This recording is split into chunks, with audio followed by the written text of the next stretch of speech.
तो जैसे आपने डिस्टेंस वर्सेस टाइम ग्राफ में पढ़ा है कि एक्स और वाई एक्सिस में हम लोग डिस्टेंस और टाइम को रिप्रेजेंट कर रहे हैं, वैसे ही वेलोसिटी वर्सेस टाइम ग्राफ में भी हम लोग क्या करेंगे कि एक एक्सिस पे टाइम होगा, दूसरे पे वेलोसिटी होगी। तो हमने एक सिंपल से बॉडी के मोशन को, जो बॉडी एक्सेलरेटेड है, उसका हमने एक ग्राफ पेपर पर रिप्रेजेंट किया हुआ है, उसको मैं आपको एक्सप्लेन कर देना यहाँ पे। तो वेलोसिटी वर्सेस टाइम ग्राफ अगर हम बनाते हैं तो ये एक बॉडी है जो हमारा ए से डी तक की जर्नी, उसकी मैंने वेलोसिटी वर्सेस टाइम में ग्राफ में प्लॉट किया हुआ है। तो यहाँ पे वेलोसिटी वर्सेस टाइम ग्राफ की बात करें तो वेलोसिटी वर्सेस टाइम ग्राफ में अगर हम सबसे पहला वर्टिकल जो लाइन है उस पर वेलोसिटी ले रहे हैं, हॉरिजॉन्टल लाइन पे हमने टाइम को रिप्रेजेंट किया हुआ है। तो अगर बॉडी किसी इंस्टेंट ए पे है, इसका मतलब उस समय अगर हम उसकी वेलोसिटी देख रहे हैं और टाइम क्या है हमारा 0 सेकेंड, वेलोसिटी भी कितनी है 0 सेकेंड, यानी when t equals to 0 velocity also becomes 0। तो ये 0 से बॉडी स्टार्ट, यानी बॉडी रेस्ट से मोशन स्टार्ट कर रही है। तो बॉडी फर्स्ट पोर्शन में ए से बी तक मूव की विद इन 10 सेकंड। 10 सेकंड में जब बॉडी मूव कर रही है तो उसके कोऑर्डिनेट क्या हुआ है, यहाँ 0,0 से बॉडी किस पॉइंट पे पहुंची है, बी पे। तो बी के कोऑर्डिनेट लिख लेते हैं। पहले क्या करना है, एक्स एक्सिस वाले को लिखते हैं, यानी टाइम लिखा जाएगा 10, इसके बाद वर्टिकल यानी वेलोसिटी 10 और 5। इसका मतलब when body move from A to B within 10 second the velocity becomes 5 metre per second from 0 से वेलोसिटी क्या हुई, इंक्रीज हुई। अगर वेलोसिटी में चेंज आता है यानी बॉडी क्या है, एक्सेलरेटेड मोशन कर रही है। इसके बाद when body move from B to C, अगर हम बी से सी के पोर्शन को देखते हैं तो बी से सी में फिर हम कोऑर्डिनेट लिखेंगे, वही क्लियर करेगा।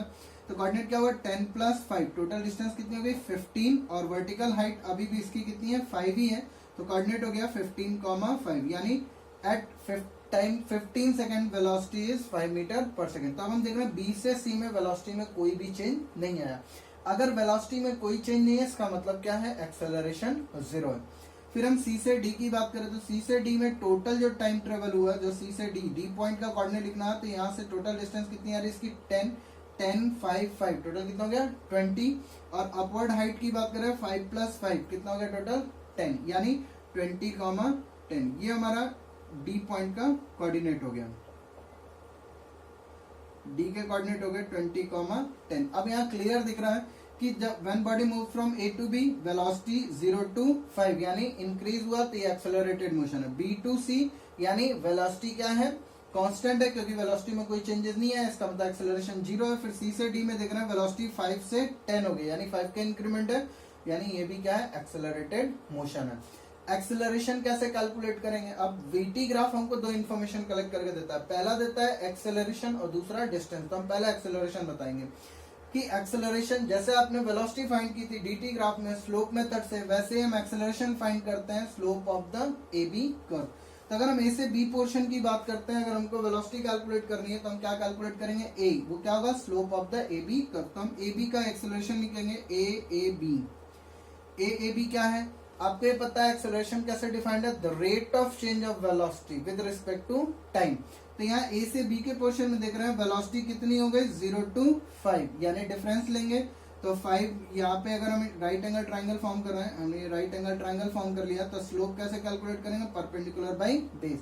तो यहाँ परपेंडिकुलर की हाइट कितनी आई 5, बेस कितना है 10, तो एक्सेलरेशन कितना हो गया 5/10, यानी ये वैल्यू कितनी आई 1/2 मीटर पर सेकेंड स्क्वायर, यानी when body move from A to B acceleration is half meter per second square. फिर अगर हम बी से सी की बात करें, there is no change in velocity, तो इसको हम सीधे सीधे 0 लिखेंगे, यानी when body move from B to C it is a non accelerated motion and velocity remains the constant during its motion. इसका मतलब इस पूरे पोर्शन में वेलोसिटी कांस्टेंट, एक्सेलरेशन 0। सी से डी की बात करें तो इंक्रीमेंट कितना हुआ, सी पे वेलोसिटी 5 थी, डी पे कितनी हो गई 10। तो हमने यहाँ पे क्या हुआ राइट एंगल ट्राइंगल फिर से फॉर्म किया। अब इस राइट एंगल ट्राइंगल में हम देख रहे हैं ये जो हाइट है ये हमारी कितनी है, ये इसका इंक्रीमेंट है 5 से 10, ये यहाँ से आप चेक कर लेंगे। तो यहाँ से ये 5 से 10, 5 का इंटरवल है, अगर इसको लिखेंगे तो ये 5 और ये हमारा हो गया 10, तो इंक्रीमेंट 5 का, ये 5 हो गया। यहाँ अगर इसको देख रहे हैं तो ये हमारा कितना है 5 का है, तो 5 और 5, तो रेशियो क्या हो गया ए सी डी, यानी स्लोप कैलकुलेट कर रहे हैं, स्लोप क्या लिखते हैं परपेंडिकुलर बाई बेस, यानी 5/5, that is 1 metre per second square. ये हमारा कैलकुलेट है, ठीक है। तो ये हम एक्सेलरेशन कैलकुलेट कर सकते हैं। अगर velocity versus time graph given है तो हम एक्सेलरेशन कैलकुलेट कर सकते हैं, और दूसरा हम कैलकुलेट कर सकते हैं डिस्टेंस। तो डिस्टेंस कैलकुलेट करने के लिए हमारे पास जो फॉर्मूला है कि अगर आपको velocity versus time graph given है तो हम उस समय ये बता सकते हैं when body move from A to D the distance covered by the body is area bounded by the curve A B C D E A, यानी इस वेलोसिटी वर्सेस टाइम कर्व और टाइम एक्सिस जो हमारे लिए इन दोनों से bounded जो reason है वो यहाँ पे मैंने सेट कर दिया है, इसको सेटेड पोर्शन है। इस सेटेड पोर्शन का एरिया कैलकुलेट कर लेंगे अगर हम, तो हमको क्या पता चल जाएगा बॉडी ने कितने डिस्टेंस कवर की है। एरिया कैलकुलेट करने के लिए ये कोई रेगुलर ज्योमेट्री हमको नहीं मिली है। रेगुलर ज्योमेट्री का मतलब ट्राइंगल नहीं है, ये रेक्टेंगल नहीं है, ये सर्किल नहीं है, ट्रेपेजियम नहीं है, तो यहाँ पे ये मिक्स ज्योमेट्री। तो हम क्या करते हैं, जब कोई कॉम्प्लिकेटेड ज्योमेट्री दिखती है तो उसका एरिया कैलकुलेट करने का ये मेथड होता है कि आप उसे तीन, मतलब आप उसे स्मॉलर पार्ट में डिवाइड कर लीजिए जिस ज्योमेट्री की आपको नॉलेज हो। तो हम अगर यहाँ पे इसको तीन पार्ट में डिवाइड करें, फर्स्ट हमने ये ले लिया ए से बी वाले पोर्शन में, तो ये ट्राइंगल फॉर्म कर रहा है। फिर बी से सी की बात करें तो ये हमारा सेकंड पोर्शन है जिसमें ये क्या फॉर्म कर रहा है, एक स्क्वायर फॉर्म कर रहा है। एज क्या है 5 and 5। अगर हम सी से डी वाले पोर्शन की बात करें तो ये हमारा क्या है, ये एक ट्रेपेजियम फॉर्म कर रहा है। तो यहाँ पे तीन रीजन हो गए, तीनों के एरिया कैलकुलेट कर लेंगे तो एस पता चल जाएगा। S equals to area of the triangle plus area of the square plus area of the trapezium. तीनों के एरिया कैलकुलेट कर लेना है। फॉर्मूला आपको पता होना चाहिए, रेगुलर ज्योमेट्री। ट्राइंगल का एरिया क्या लिखता है, 1/2 बेस इंटू हाइट। तो यहाँ इस राइट एंगल ट्राइंगल का बेस कितना है 10, हाइट कितनी है ये 5, तो हमने लिख लिया 10 इंटू 5 प्लस स्क्वायर है, स्क्वायर का एरिया लिखते हैं, साइड का स्क्वायर लिख देते हैं यानी 5 स्क्वायर प्लस ट्रेपेजियम का फॉर्मूला क्या लिखते हैं, सम ऑफ द पैरेलल साइड, यानी पैरेलल साइड ये है, इसकी हाइट 10 है, ये 5 में है, तो ये हो गया हमारा 1/2 सम ऑफ द पैरेलल साइड यानी 10 plus 5 into height of the trapezium. ये ट्रेपेजियम की हाइट है जो कितनी है 5 इंटू में 5। अब इसी को कैलकुलेट कर लेना, तो ये आपका कितना आ रहा है 25, ये भी आपका 25 और ये जो है आपका, ये टोटल वैल्यू कैलकुलेट करेंगे 10 प्लस 5 15, 15 इंटू 5 कितना हो गया 75, 75/2। एलसीएम लेके सॉल्व कर लिया तो ये आपका आ रहा है 175/2 मीटर, यानी ये total distance covered by the body है।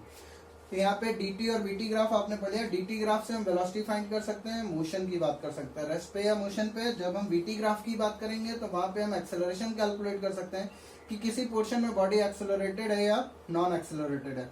फिर दूसरा हम इससे डिस्टेंस कैलकुलेट कर सकते हैं। डिस्टेंस का फॉर्मूला क्या है, area bounded by the vt curve. ये दो ग्राफ हैं, उनको ये नॉलेज में रखना है।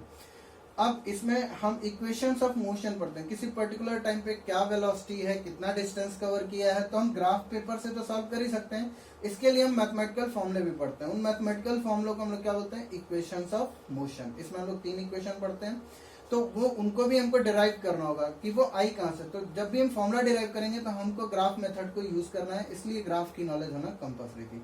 तो मैंने आपको रिप्रेजेंट करना बता दिया कि अगर कोई भी बॉडी मोशन में तो हम उसको dt और vt ग्राफ में इजिली प्लॉट कर सकते हैं। ठीक, नेक्स्ट टॉपिक हमारे पास अब क्या है, नेक्स्ट टॉपिक है हमारा equations of motion. Equation of motion में हमने बताया आपको 3 मैथमेटिकल इक्वेशन पढ़नी है।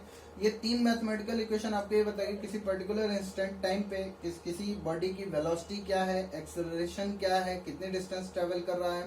तो ये बेसिक डिटेल्स हम इसमें कैलकुलेट कर सकते हैं मैथमेटिकल फॉर्मूले से। तो इसमें जो मैथमेटिकल फॉर्मूला है वो फर्स्ट इक्वेशन जो हम लोग यूज करते हैं वो हमारी क्या, v equals to u plus it is called the first equation of motion. Second formula जो हम लोग यूज करते हैं s equals to ut plus half at square, ये हमारे क्या second equation of motion. And the last formula is v square equals to u square plus 2s, v square equals to u square plus 2as. It is called the third equation of motion, where v, u, a and t have their usual meaning. u is the initial velocity, v is the final velocity of the body, a is the acceleration, s is the distance covered by the body and t is the time duration. ठीक, कितने time पे वो motion में। अब इसमें जो हमको mathematic formula use करना है, इसमें जो मेन चीज ध्यान रखनी है, कोई भी क्वेश्चन अगर हमको दिया जाएगा तो वहाँ जरूरी नहीं यूजुअली आपको बताया जाए कि इनिशियल वेलोसिटी 0 है या फाइनल वेलोसिटी 0 है, ये आपको अंडरस्टैंड करना है। ऐसा अगर क्वेश्चन में स्टार्ट होता है when a body starts it's motion from rest, जैसे इसने बोला रेस्ट से मोशन स्टार्ट किया, इसका मतलब आपको ये याद रखना है उस फॉर्मूले में इनिशियल वेलोसिटी 0 है।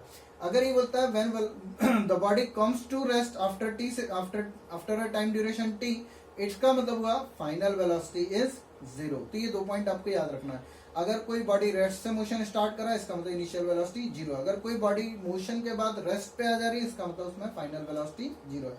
अब ये जो 3 इक्वेशंस हमने देख ली, v equals to u plus at, s equals to ut plus half at square and v square equals to u square plus 2as, ये 3 इक्वेशन, इन तीनों का हम क्या करेंगे, फॉर्मूला डिराइव करेंगे with the help of graphical method. तो हम graph paper के ग्राफिकल रिप्रेजेंटेशन से हम इन तीनों इक्वेशन को डिराइव करेंगे। ये सबसे इंपॉर्टेंट टॉपिक है, इसमें इस चैप्टर का सबसे इंपॉर्टेंट टॉपिक है फॉर्मूला डिराइव करना। तो 1 बाय 1 हम तीनों इक्वेशन डिराइव करेंगे। फर्स्ट हम डिराइव करेंगे क्या, first equation of motion, equation of motion by graphical method. हमको सबसे पहले क्या करना है, फर्स्ट इक्वेशन डिराइव करनी है। तो फर्स्ट इक्वेशन डिराइव करने के लिए जो हम लोग इसमें कंडीशन लेके चलते हैं, तो फर्स्ट इक्वेशन क्या है आपकी, v equals to u plus at। तो इसके लिए हम क्या करते हैं, हम एक आइडियल केस डिस्कस करेंगे। उसी आइडियल केस के बेसिस पे हम तीनों इक्वेशन डिराइव करेंगे 1 बाय 1।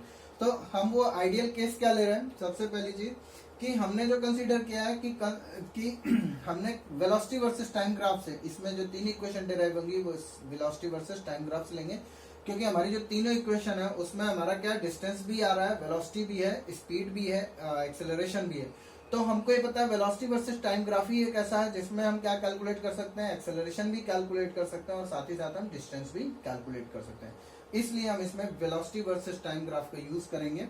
तो हम सबसे पहले कुछ केस कंसीडर करेंगे। हम कंसीडर कर रहे हैं किसका, वेलोसिटी वर्सेस टाइम ग्राफ का। किसके लिए, body moving with a constant acceleration a whose initial velocity is u, after a time interval of t second the final velocity becomes v, during this time interval the body covers a distance of s meter।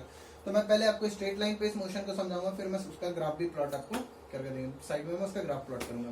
तो सबसे पहले इसकी बात करें तो हमने क्या किया, एक बॉडी है जो ए पे है, उसने मोशन स्टार्ट किया। तो स्टार्टिंग में when time t equals to 0 है, उस समय उसकी इनिशियल वेलोसिटी क्या है, u है। वो स्ट्रेट लाइन मोशन कर रहा है। तो स्ट्रेट लाइन में जब वो फॉरवर्ड राइट साइड मूव कर रहा है तो उस समय वो क्या है, एक पॉइंट बी पे रीच किया, और इस पूरे मोशन में एक्सेलरेशन क्या है, कांस्टेंट है उसका। और after a time T second, after a time of T second the velocity becomes v meter per second. यानी जब उसने u से स्टार्ट किया, इस a पॉइंट पे था, उस समय उसकी इनिशियल वेलोसिटी क्या थी, u थी। कांस्टेंट एक्सेलरेशन से वो मूव किया towards right side, right direction में, तो वो पॉइंट b पे रीच किया, जहां पे टाइम कितना हो गया, t सेकंड हो गया, और वेलोसिटी हो गई उसकी v मीटर पर सेकेंड। इस a से b के बीच में जो टोटल डिस्टेंस कवर किया उसने क्या है, s metre per second, s metre की डिस्टेंस उसने ट्रेवल किया। अब हम क्या करेंगे, इसका वीटी ग्राफ प्लॉट करेंगे। तो वीटी ग्राफ के लिए आपको पता है 2 परपेंडिकुलर एक्सेस लेनी है, तो हमने ये 2 म्यूचुअली परपेंडिकुलर एक्सेस ले लिया। एक पे हमको टाइम रिप्रेजेंट करना है, दूसरे पे हमको क्या रिप्रेजेंट करनी है, वेलोसिटी। तो इस पे हमने इसका क्या किया, वेलोसिटी रिप्रेजेंट कर दिया। अब इसी मोशन को प्लॉट करना, तो पहले आप देख रहे हैं कि when t equals to 0 velocity कितनी है, u। तो ये पॉइंट क्या होगा, ए पॉइंट यहाँ ए पे आएगा। सबसे पहला यहाँ इस ए पॉइंट का अगर हम कोऑर्डिनेट लिखते हैं, तो ए पॉइंट पे क्या है, कोऑर्डिनेट, ये वेलोसिटी जो हम लोग लिख रहे हैं इसमें, ये वेलोसिटी u है। तो इस ए पॉइंट का जो कोऑर्डिनेट आ रहा है वो क्या आ रहा है, 0, u। इसका मतलब when time t equals to 0 initial velocity is u, वो यहाँ पे मेंशन है। When time t equals to 0 initial velocity क्या है इसकी, u है। और बॉडी मूव किया, बॉडी मूव करने के बाद कहाँ पहुंच रहा है, पॉइंट बी पे। जैसे ही पॉइंट बी पे पहुंचा तो उसने कितना टाइम स्पेंड किया है, t, और उसकी जो वेलोसिटी हो गई वो कितनी है, v। यानी इस पॉइंट का अगर कोऑर्डिनेट लिखना चाहें तो पॉइंट का कोऑर्डिनेट क्या आ रहा है, t, v। यानी after a time of t second velocity becomes v। तो हमने कोऑर्डिनेट प्लॉट कर दिया। अब ये पॉइंट लिया, उसके बाद हमने इसको एक लाइन से ज्वाइन कर दिया। तो ये जो बॉडी का मोशन था वो ए बी लाइन से रिप्रेजेंट हो गया वेलोसिटी वर्सेस टाइम ग्राफ में। अब आपको कैलकुलेट क्या करना है, इसमें फर्स्ट इक्वेशन हम कैलकुलेट कर रहे हैं, v equals to u plus at। आपको ये पता है वेलोसिटी वर्सेस टाइम ग्राफ से आप क्या कैलकुलेट कर सकते हैं, वेलोसिटी वर्सेस टाइम ग्राफ से आप केवल एक्सेलरेशन कैलकुलेट कर सकते हैं। तो हम एक्सेलरेशन का फॉर्मूला यूज करेंगे इसमें। एक्सेलरेशन क्या लिखते हैं, slope of the A B line. Acceleration क्या हमारा, slope of the A B line. तो हमने क्या किया, ए बी लाइन है तो हमको ट्राइंगल फॉर्म करना था, हमने बी से परपेंडिकुलर ड्रॉ किया और ए से परपेंडिकुलर ड्रॉ किया उस एक्सिस पे। तो ये हमारा ट्राइंगल फॉर्म हो गया ए बी। इस पॉइंट को हमने मार्क कर लिया डी। तो अब ये ए बी डी जो ट्राइंगल है, इसी में इसका जो स्लोप होगा ए बी लाइन का, वही हमारा क्या है, एक्सेलरेशन है। और आपको पता है स्लोप कैलकुलेट करने के लिए हम लोग क्या फॉर्मूला यूज करते हैं, परपेंडिकुलर बाय बेस। तो अभी हम डिस्टेंस ले रहे हैं, हमको ये पता है कि AD जो है वो हमारा क्या है, किसके इक्वल है, AD भी T होगा क्योंकि OC T है, तो ये भी डिस्टेंस T हो गया। अब हमको जो फिगर से डिटेल मिल रही है, फिगर से हमको मिल रहा है AD क्या है, AD is equals to OC which is equals to T। AD और OC इक्वल था, TT हमने लिख लिया। BD की बात करें, B से D की बात करें तो BD कितना रहा, V माइनस U। ये आप क्लियर देख रहे हैं, ये U है, ये टोटल डिस्टेंस V है। तो ये जो रिमेनिंग डिस्टेंस हमारे पास आ रही है इसको हम कैलकुलेट कर लेंगे, ठीक है। तो ये डिस्टेंस कितनी आ जाएगी हमारी, ये आ जाएगी हमारी V माइनस U। अब आपको फॉर्मूला लगाना है, तो फॉर्मूला यहाँ पे है calculations. As we know the slope of the VT graph gives the acceleration of the body, so A equals to acceleration that is equals to slope of the AB line। A क्या है, slope आपको पता है, perpendicular by base यानी BD upon AD, तो लिखा BD upon AD equals to V minus U by T। इसी को अरेंज कर लिया तो AT equals to V minus U, then V equals to U plus AT। ये हमारा क्या हुआ, फर्स्ट इक्वेशन हमारी डेराइव होगी, V equals to U plus AT। Clear है। इसके बाद next equation is S equals to UT plus half AT square. Case identical similar यही है, हम सेम ग्राफ से स्टार्ट करेंगे बट कैलकुलेशन क्या है, डिफरेंट है। हमको अब सेकंड फॉर्मूला डेराइव करना है। So the second equation is S equals to UT plus half AT square. Same graph है, सेम बॉडी के मोशन के लिए है, सब कुछ वही है। हमको क्या कैलकुलेट करना है, डिस्टेंस कैलकुलेट करना है। आपको ये पता है वेलोसिटी वर्सेस टाइम ग्राफ से हम डिस्टेंस भी कैलकुलेट कर सकते हैं, area bounded by the curve. Second equation किससे रिलेटेड है, S मींस डिस्टेंस, तो यानी यहाँ आपको डिस्टेंस कैलकुलेट करना है। तो सेकंड इक्वेशन के लिए हम क्या करेंगे, सेकंड इक्वेशन क्या मतलब डिस्टेंस कैलकुलेट करना, तो हम डिस्टेंस वाली अप्रोच यूज करेंगे। डिस्टेंस आपको पता है area bounded by the VT curve. तो यहाँ पे क्या, as we know the distance covered by the body is equal to the area bounded by the VT curve with the time axis. तो यहाँ जो AB कर्व है इससे bounded और टाइम से बाउंडेड, ये रीजन आपको कैलकुलेट करना है। तो जब हम सेकंड इक्वेशन डिराइव करते हैं तो इस रीजन को हम दो पार्ट में डिवाइड कर लेते हैं। दो पार्ट में क्या है, फर्स्ट आपका ट्राइंगल बन रहा है ABD, सेकंड एरिया जो हमारे पास है वो ADCO, ये दो एरिया हो गए। आपको डिस्टेंस कैलकुलेट करनी है, तो डिस्टेंस के बारे में आपको सब पता ही है। पहले हम ग्राफ में कुछ चीजें मार्क कर देते हैं, U है, V है, ये डिस्टेंस आपको पता है, V माइनस U, इसकी लेंथ कितनी हो गई 80। ये कहां से आ रहा है, ये हमारा फर्स्ट इक्वेशन से आ रहा है। अब फिगर से आपको क्या मिला, OA equals to U, OC equals to T, AD and OC both are equal which is equals to T, and BD equals to BD that is BD, ये हमारा क्या है V minus U that is equals to 80 from first equation. ठीक, अब area calculate करना है, वही हमारी डिस्टेंस है, तो लिखेंगे distance is equals to area of the figure OABDCO। ये टोटल एरिया कैलकुलेट करना है। जब हम सेकंड इक्वेशन डिराइव करते हैं तो इस पूरी ज्योमेट्री को दो पार्ट में डिवाइड कर देते हैं। First one is triangle and second is the rectangle.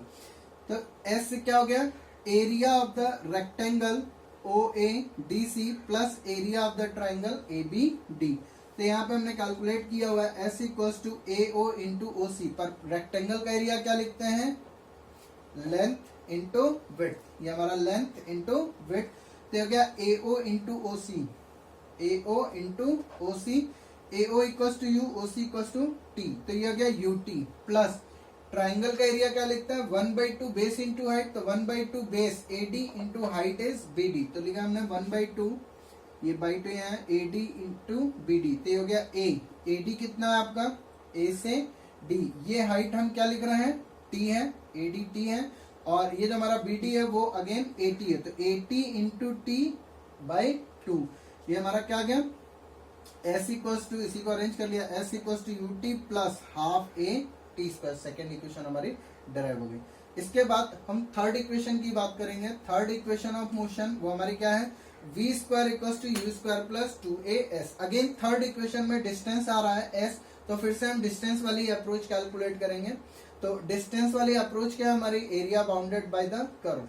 तो हम फिर से वही ज्योमेट्री है, वही फिगर है हमारा VT ग्राफ का, बस अब इसमें हम क्या करेंगे, जो हमको एरिया कैलकुलेट करना है वो हम एक ही बार में कैलकुलेट करेंगे। हम इसको सिंगल ज्योमेट्री कंसीडर करेंगे। सिंगल ज्योमेट्री में आपको क्लियर दिख रहा है ये एक ट्रेपेजियम है, ट्रेपेजियम का फॉर्मूला लगा लेंगे। फिगर से हम कुछ चीजें लिखेंगे। फिगर से हमको मिला है AO इक्वल्स टू U है, BC equals to V, sum of the parallel side में आने वाला है, हाइट कितनी है टी, टी लेकिन हमको यूज नहीं करना, हमारी थर्ड इक्वेशन में टी कहीं पे भी नहीं है, हमारे में केवल क्या है वी यू ए और एस, तो हमको टी नहीं चाहिए, टी को एलिमिनेट करना था, तो हमने क्या किया फर्स्ट इक्वेशन से इसको यूज किया। फर्स्ट इक्वेशन में आपको पता है v equal to U plus A T, तो फर्स्ट इक्वेशन से हम क्या कैलकुलेट कर लेंगे, टी आ जाएगा v minus U by A. अब इसी को यूज करना है, आपको पता है again for the third equation of motion we have to find the distance covered by the body which is equal to the area bounded by the vt graph with the time axis.